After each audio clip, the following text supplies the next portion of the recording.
We're tight on time, so we have a caller coming in, and I'm going to put them on right now, all right? Okay, thank you. All right, hold on. And, Michael, you're live on Liberty Watch with our guest, Jack Vincent, of the book The Way to Wealth and thewaytowealthbook.com website. Your comment or question for him? Yes, hi, Jack. This is Michael. I'm calling in reference to your book.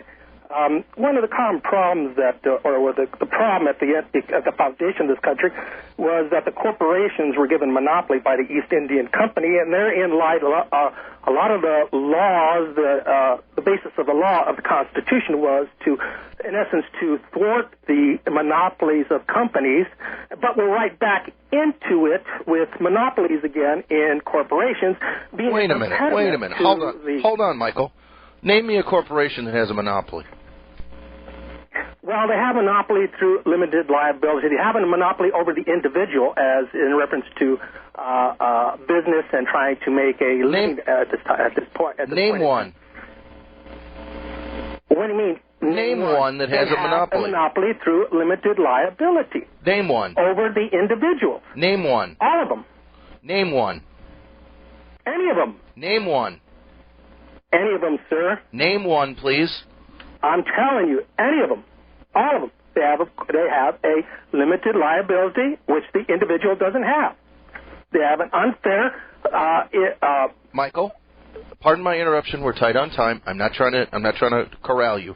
I want to ask you, what person is prohibited from starting his own limited liability corporation in the United States? I'm saying that the individual who wants to conduct business down here has to become a corporation to have, and then they gain an unfair advantage over the individual. Okay, Michael, let me ask you this: is any individual in America prohibited from forming his own limited liability corporation? No. Then they get advantage over the individual. Thank you. You just invalidated your own point. No, I didn't. Yeah, you did. Jack Vincent. Yes. Where do you weigh in on that? And he's on hold. If you want to respond, I haven't cut you off, Mike. You're more than welcome to respond to this. Jack? I think if we had more time, we could probably sort out what Michael is really concerned with, but his basic premise I totally don't agree with. Yeah, because there's no individual who's stopped in the United States from forming his own limited liability corporation and becoming the next Bill Gates. Absolutely. Yeah, the only limitation there is the one the one between your own ears. Michael, do you have any? No, sir, but hold on, Michael. Start now. You may respond to what I just said and what Jack just said. Okay. All right. Here's the point then: is that then once you come into the the corporations, you're under the control of their licensing at the same time. Okay, so where's the freedom in that? I cannot, as an individual, with my freedom, pursue any type of business or trade without then being coerced into a corporate entity, as becoming a corporate entity. Michael, that's 100% false. You can start a corporation just like they can. Hold on, Jack. Any comments? I think it would be good that it may be off the air that we talk to Michael. Yeah, but we're not off the air. We're on the air, so let's have a response, please. Well, any individual could start a business. I think maybe what Michael's really talking about is that the government either requires you to register a business or form a corporation or get licensing of some sort, and that's well within a free society.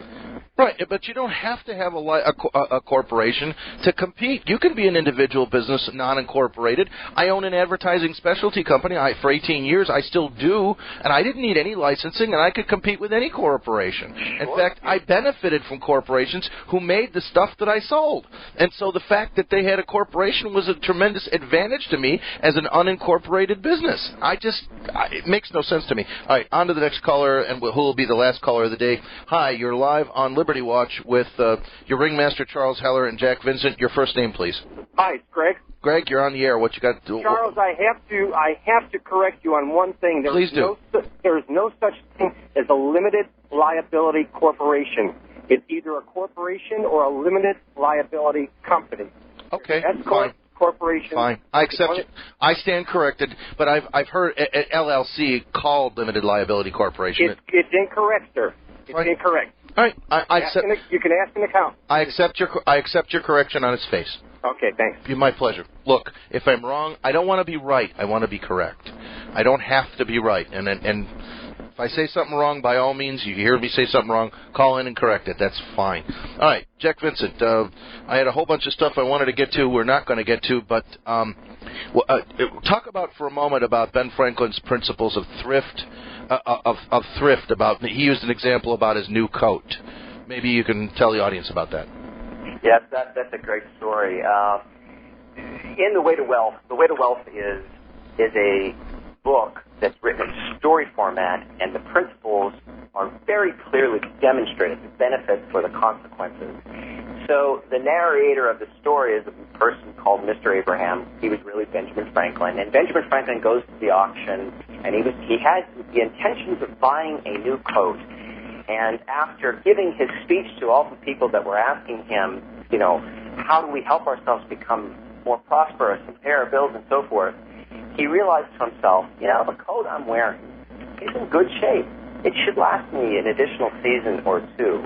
So he decided, I'm not going to spend the money I intended on spending on the coat. I think I'm just going to hold on to this for the next couple of years and save the money. Another of his values that he mentioned is the value of ongoing learning.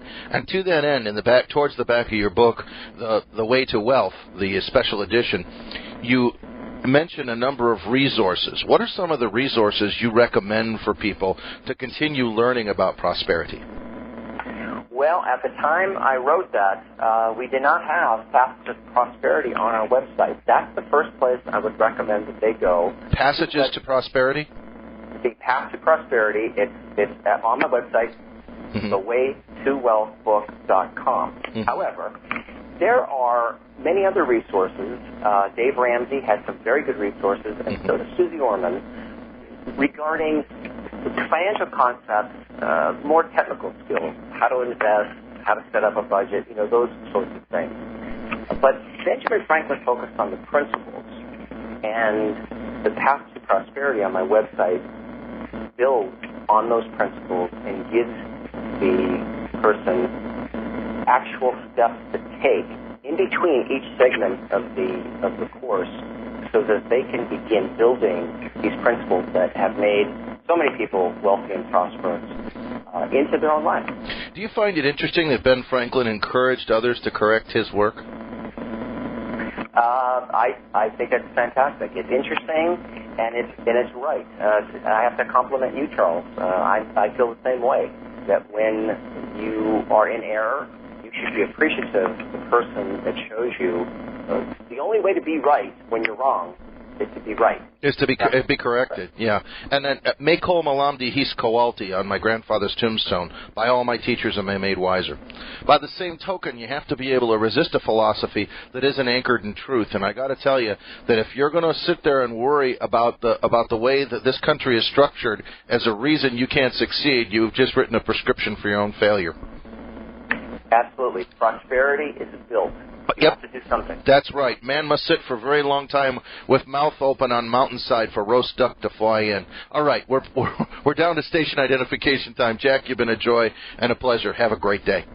Charles, thank you. You're welcome. AM 1030, KVOI Cortero, Tucson, The Voice, AM 930, KAPR Douglas, AM 1240, KJAA Globe.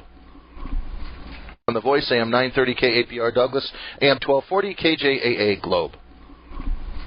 On The Voice, AM 930 KAPR Douglas, AM 1240 KJAA Globe. On The Voice, AM 930 KAPR